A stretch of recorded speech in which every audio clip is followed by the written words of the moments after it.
Welcome to another 21 Hats Dashboard. I'm Loren Feldman. I'm here with Gene Marks to talk about the things we think business owners should be following this week. Welcome, Gene. Hey, Loren. Hitting the ground running, right? Yep. Great to have you here. Where exactly are you? I'm in London right now. I've been here for the past 2 weeks and will continue to be here for another couple of weeks. So my wife's family is here. So we've been staking a claim in the city. It's a lot of fun. Very cool. Are you reporting on small businesses there while you're there? Interestingly enough, I know you like to ask me the stuff I'm working on. So next week I am going to write a piece for The Guardian with a working title of "Think It's Hard to Run a Small Business in the U.S. Try Running One in the U.K." Wow. And I've got a list of challenges that small businesses face in this country that we really don't have right now. That I think it'll be fun to write. That'll be really interesting. I'm looking forward to that. Can you give us a hint? One thing that's hard over there? Well, I mean, the economy here is worse than it is in the U.S. for starters. So sentiment, consumer spending.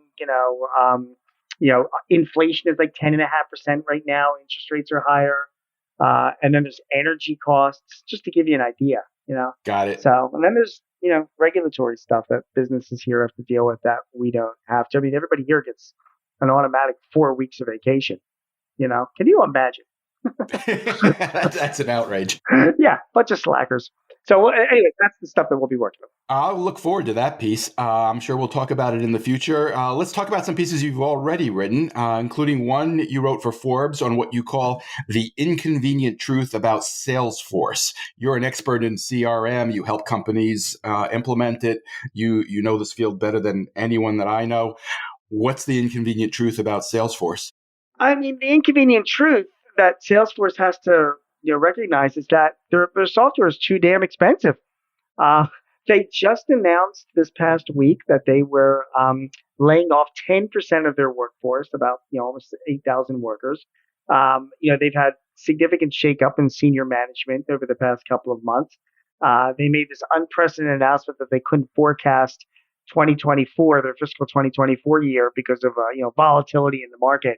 But honestly, Loren, it's just when you go and you look at I'm in the CRM field, so I deal with this. I hear this all the time. When you look at the price, Salesforce is a great software. I mean, it's really the BMW of CRM. I think you said it was the Lamborghini of CRM. The Lamborghini is the example I used in the piece, and it is. But most companies don't really need a Lamborghini to get around, and Salesforce is literally double the price of some of the more affordable, completely capable CRM platforms that are out there.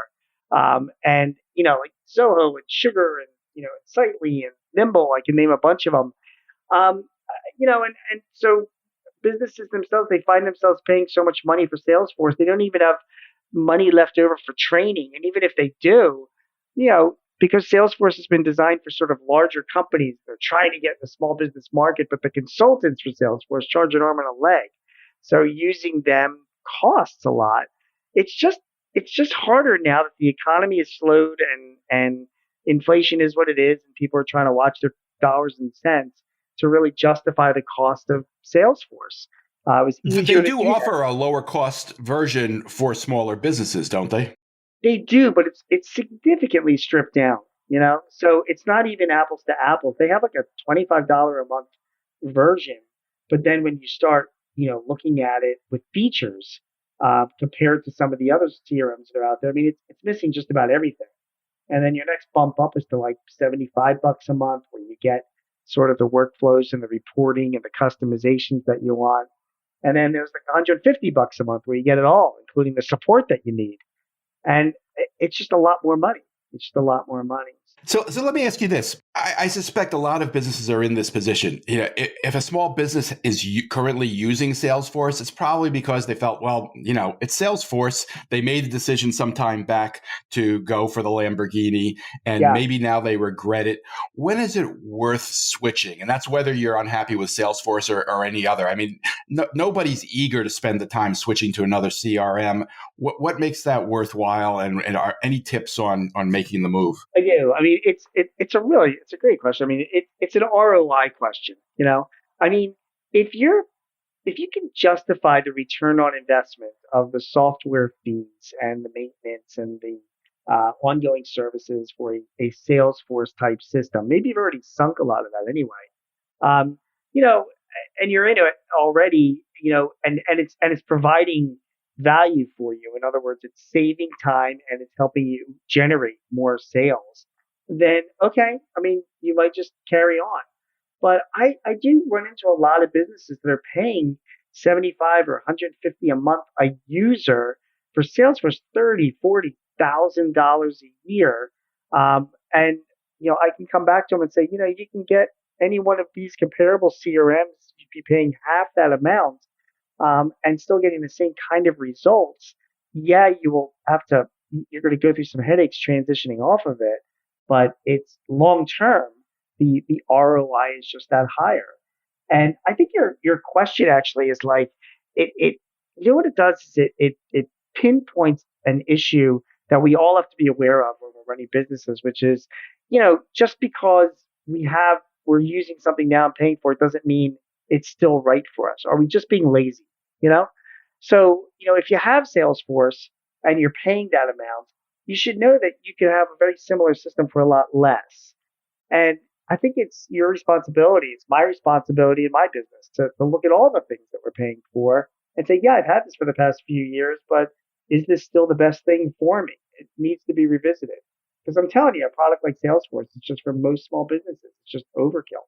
It's a Lamborghini when most of us need like a Camry. Is there a way to ease the pain of making the switch? No, it's a pain in the ass to do. Okay. It's you're exporting data from one system into another. I mean, the process is a lot easier than it was like 10 years ago, that's for sure, but it's still a pain in the ass to do. So you got to get through it. And again, my feeling is that if you're listening to this and you're like, geez, maybe I am paying way too much for Salesforce, before you do anything, sit there and spreadsheet out what the cost would be, get some help, what the cost would be to migrate to a different system, and then the cost of the different system, compare it to your current cost for Salesforce and do it over, say, a 7-year period of time, because that's like a typical lifespan of a CRM system right now. Then do your analysis. Is it worth going through this exercise or not? Maybe it's not. Got it. Next topic. You wrote another story about why the Department of Labor's new worker classification rule is going to be a disaster for small businesses. You also offer, interestingly, a fix that would solve the problem. Yeah. Tell us first, why is the rule a disaster? Well, this rule is coming out sometime soon, sometime in the first quarter, and it's going to use California's model, which is the ABC test. And without discussing the A's and the B's, because the A and the C part of the test is pretty much what we're all used to with independent contractors. They got to be independent, right? This is a test of what defines an independent contractor versus an Yes, employee. versus an employee, right? So the B test is the issue. The B test is where the independent contractor can't be doing something that's in the normal course of your business. In other words, you can't be billing out your independent contractor to a customer. They can't be performing. If you're bringing in an independent contractor to paint the walls of your office, okay, that's not the normal course of your business. But if you're a company that uses an independent contractor in the court, to perform services or to build a product for your customers, that is in the normal course of your business. And if that's the case, you might very well have to classify that person going forward as an employee. So just where I say disaster, I mean, think about like healthcare companies that have independent contractors that provide healthcare services to their patients or customers, and software developers, accounting firms, service technology firms like me, other firms that do trucking firms, transportation. They have delivery drivers. They're 1099s. People in the construction business. They're building houses and they need to bring in somebody to do some drywall work for a few days as a 1099, an independent contractor. All of those types of workers under this worker classification rule could very well have to be, or probably will have to be classified as an employee, which means that you're going to have to pay employer taxes and make them available to your benefit plans, and and allow them to unionize and have workers' rights. And that's a huge deal for a lot of small businesses like mine. It's a huge deal for me. I have about a dozen independent contractors that provide services for my clients just on an offhand basis whenever I need them. And now I have to put them on the payroll and pay payroll taxes for them. And it's a significant Is additional that cost. what you anticipate you will in fact do? I do. I mean, in reality, though, because people are asking me, like, what should I be doing? And I'm actually working on the same piece. I'm working on a piece about this for the Chicago Daily Herald. Who? The Chicago Daily Herald. And I am, they are, people are going to ask, like, well, what should we do? And I can't put this in writing, but I can tell you, Lauren, and all of our listeners. I, I would do nothing right now because there's gonna be lawsuits galore, about this, and it's gonna suspend things for a while before you really, have to take action. So it could be a couple of years before that thing gets sorted out. Like, is the Department of Labor acting within its rights to do this? So I'm waiting and seeing is what I'm doing. I'm telling all my clients to do the same thing. Let me ask you this: there is a legitimate issue here. We all know that there are companies that have abused the independent contractor role, and gotten away with paying less for core activities to the business. Do you have a thought about where you draw that line, and how you make sure that it works for both sides?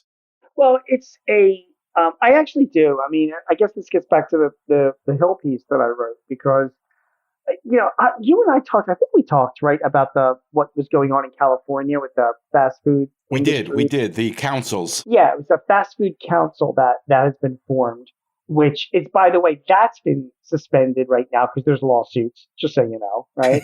But Of course. of course, but assuming that goes forward, the fast food council for the industry is one where um, a law was passed that creates this 10-member council made up of people from government, people from business, and people from labor. And they set the rules for themselves. And whatever they set when it comes to safety and labor and minimum wage, as part of the law, the legislature in California will rubber stamp it. So, in other words, it's giving the industry the ability to do that. And I think I like that model. I mean, a lot of people yell and scream about it, but I kind of think it's more of a pro business model than people, give it credit for. But doesn't it? It comes down to who gets put on the council, right? Yeah, that's the critical thing. And I'm not saying I got any great answers for that because that's all politics and paybacks and God knows what goes on in smoke-filled rooms. But Yep. if we can figure out a way to have a council that's made up of industry people, somebody representing government, somebody representing freelancers, somebody representing labor, in a 10 or a 12-person council, and the Department of Labor just defers to them and says, listen, we're going to let you guys decide on what you think is best for worker classification. And they all have a say in it. I kind of think like that's a better model than just the Department of Labor just saying, this is what it is. Because you know what's going to happen, Lauren, is the next time the Republicans take over, there'll be a Republican labor secretary who will then turn around and reverse the whole thing. Do you know what I mean? So it's just instead of letting the politicians do this stuff, it gets so politicized. I'd rather you just delegate figuring this out to the people that it affects and let them decide and have the government agree that that's what they'll abide by. I That's what I think. assume you mean a one national council as opposed Yes, to different yes. councils in every state. It would be a national council. That's exactly right. But listen, I mean, maybe that's the other issue is that some states already have their own independent contractor. If you're in Illinois, for example, you've got independent contracting laws that are already in place with this ABC test. So it really kind of depends on what state you're in. So maybe that council idea is a good idea to try out at a statewide level. But my recommendation is to make it national and the states have to abide by it. But, that's not going to happen. I didn't realize that, Gene. You're saying that the rule that the Labor Department wants to impose is already in place in the state of Illinois? Yeah, it's in Illinois. There's like an ABC test as well for workers. So the rule of the work that the Labor Department wants to impose. Do you know how it's working there? No, I don't. Actually, I don't. In fact, I'm speaking to an attorney about this just today. That would be a good piece for the Chicago Daily Herald, Gene. Who? Yeah, that's exactly right. That's exactly what I'm talking to him because I wanted to find out more information about how that is working and if Illinois, businesses even are paying attention to what the Department of Labor is doing because They've already got it there. I know it's in place in California. It's been, it's people Well, aren't there's been a happy lot of about it. litigation there too, right? There has been. There has been. All right, last topic. One of the regulars on this podcast, Sean Bussey, wrote a piece for LinkedIn recently in which he said that ChatGPT, which everybody's talking about, it's a chat bot that you can ask to do all kinds of things, especially writing things, and it's provoked all kinds of reactions. Some people think it's going to, end Google's monopoly on search, take over the world, and cost every journalist his or her job. But there's also talk about what it can do for businesses, and I'm curious. It's actually being backed largely by Microsoft. You work Yep. with Microsoft. Do you see a role for ChatGPT in the way small businesses are run? Yeah, it's funny that you suggest that we talk about this because that's another topic of mine that I'm going to be digging into. I think in 2 weeks for Forbes because I did want to Excellent. write. Microsoft has released, they have said they're investing like $1 billion or something into ChatGPT and OpenAI, which is the makers of it, and they want to incorporate it as part of Office. And their idea, is that you go into the, I don't know if you call it the question box, the search box, or whatever, and you ask questions to have it create things for you. Like for example, I'm going to do a presentation to the National Corrugated Containers Association in next month. I can go into Microsoft Office and say, please create a PowerPoint presentation for this industry that incorporates these topics. And theoretically, we're nowhere near there yet, but this is where Microsoft's intending. It will go ahead and create that PowerPoint for you, and also incorporate whatever instructions that you give it. Make sure that you include the industry growth in China. You know what I mean? And Yep. make sure that you include. I want to talk about labor issues in the corrugated container industry, and it will find that information and put that information into a PowerPoint presentation. And people get scared about that stuff. I love that because just in that one example, if you're going to do a sales presentation or a business presentation, how much time are we wasting researching all this stuff and then building these stupid PowerPoints that suck and that are, we're spinning wheels doing that. And I'm like, all right, if Office using ChatGPT can take something like that, at least get me to third base, um, I can then look at it, review it, make changes to it or ask for stuff to be changed to it and then have something done. It's like giving me an automated assistant to do what I've got to do, but it needs me to tell it what to do. Do you know what I'm saying? I think Right. that's You're right that people are scared of it. And, in part it's for reasons, what are considered inappropriate uses. A high school yeah, student asking yeah, it to write an essay or a college essay to get into school. Those clearly are legitimate concerns. In Sean Bussey's piece, he said that he thinks that some of those fears are overblown because he yeah, doesn't think it's going to really replace human interaction. That he actually compared it to the use of stock photography. And, there clearly are uses for stock photography, but it's kind of generic and it's not what you get if you hire a human photographer. He thinks that's true of writing as well. yeah. And it's a great point because it's not just the writing stuff, but it's also performing certain tasks to a certain point. Like we want to put together a sales brochure for this product. You can ask ChatGPT to do that, incorporating certain things. Or I want to put together an employment agreement for a new salesperson. I'm going to ask GPT to draft up that employment agreement for me. That's fine. But like Sean's saying, But you're going to read it over carefully before you use it, right? absolutely. Yeah, I'm still going to read it. I'm going to tweak it. I'm going to have value add, but it's getting rid of like all the grunt work that has to be done to get it to the certain part, where then I can take a sit back and really think about it and make it better. And when you think about it, like so many of the things that we do as business owners, like we don't leave ourselves enough time to think because we're just doing mundane tasks of assembling and putting things together and getting information from this part and whatever. If we can have somebody do or something do all that for us, it just gives us more time to then look at what's been produced and then think about it and make it better. And it's like allocating our resources to, I think, something that is much more, productive and I think value add as well. So I really look forward to having something like that. I think it's great. How close do you think we are to it actually being of value to a business owner? I think you're talking about something in the next 5 years. That's what I think it'll be. I mean, it's getting a lot of hype right now, but Yeah, I think people were thinking more of 5 minutes. Yeah, Not quite there yet. yeah, it'll be over the next 5 years, and it won't be all of a sudden. It'll be gradually as it comes in, and you won't even know it. You won't even know. Just like we don't even know that like spam is quietly being fixed. You know what I mean? Like it is. There's just tweaks and changes that'll be made to Office. And by the way, I'm sure Google will do the same thing with G Suite, but we're talking Microsoft now. There will be these value added things that are just going to be working behind the scenes that will just be like, oh, okay. Office has like, you go to Microsoft Teams and there's all these functions like you can, Teams will do an automatic translation of your phone calls now, right? If you just set it up. And so if you're talking to somebody who's speaking Mandarin, Teams will real time translate that for you on a Teams call. That's huge.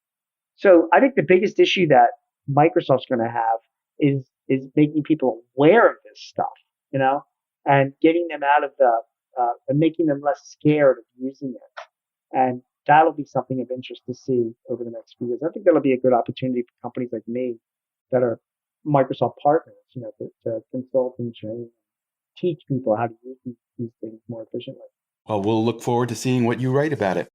Gene Marks is a CPA who writes weekly on small business for The Guardian, The Hill, The Philadelphia Inquirer, The Washington Times, The Chicago Daily Herald, Forbes, and Entrepreneur. What? You could also hear him on ABC Radio's Eye on the World with John Batchelor. Gene hosts 2 small business podcasts with Paychex Corporation and The Hartford, and he's in London right now working on a story about small businesses there. Thank you, Gene. Thank you, Loren. We'll speak to you next week. Sounds great. Take care, everybody.